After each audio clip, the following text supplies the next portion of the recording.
From as far back as I can remember, I knew my mom hated me. She gives me sleeping pills when I'm 3, when I'm 5, she tries pesticide instead, but I'm hard to get rid of. By the time I'm 7, I've already learned how to fight back. If she refuses to give me food, I flip the table so no one can eat either. If she beats me up until I'm on the ground, writhing in pain, I go after her beloved son the same way, leaving him bruised and bawling. That's how we stay locked in battle until I turn.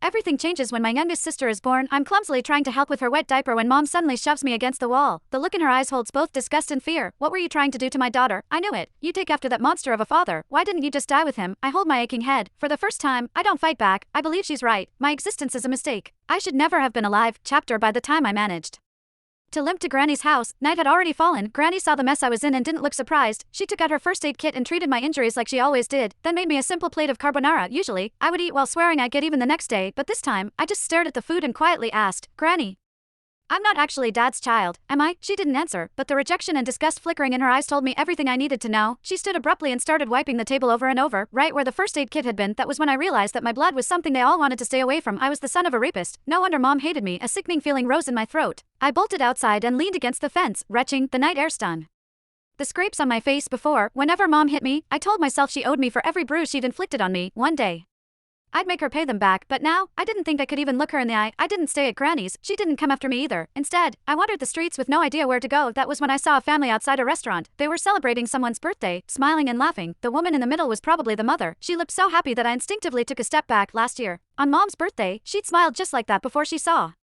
me. The moment she saw me walk in, her smile vanished, replaced with utter disgust. Back then, we had an essay with the theme, my mother. I wrote that Mom was a heartless villain. My teacher dragged me into her office and lectured me for an entire period. I barely heard most of it. I only remembered her saying, no mother in this world would ever stop loving her child. I believed her. I saved money from collecting recyclables and bought my mom a birthday cake. I just wanted a hug, the same kind she gave my brother, Casper Willis, but her frigid expression was like a stab in the heart. I felt like a fool, standing there with that cake in my hands. Anger overwhelmed me. When no one was looking, I went out and caught a couple of frogs in the garden. Then, I hid them in the cake. I could still remember the way she screamed when they jumped out. Back then, I felt a twisted sense of satisfaction. I thought she didn't deserve to be a mother. I thought she had it coming, but now, I know the truth.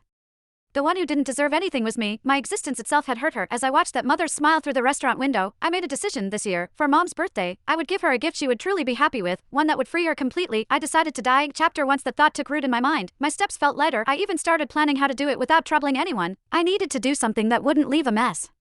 But before I could carry out my plan, a patrolling officer spotted me and brought me home. Mom answered the door. As the door shut behind us, I stared at the floor, unable to meet her eyes. Her icy tone sliced through the air. Why didn't you just die out there? I almost snapped back, but I forced the words down before they came out. Still, as I stared at her back, I couldn't stop myself from asking, what would you do if I really did die? Would she be the least bit sad? If you've got the guts, hurry up and do it. I'd celebrate. She walked straight into my sibling's room and closed the door. I stood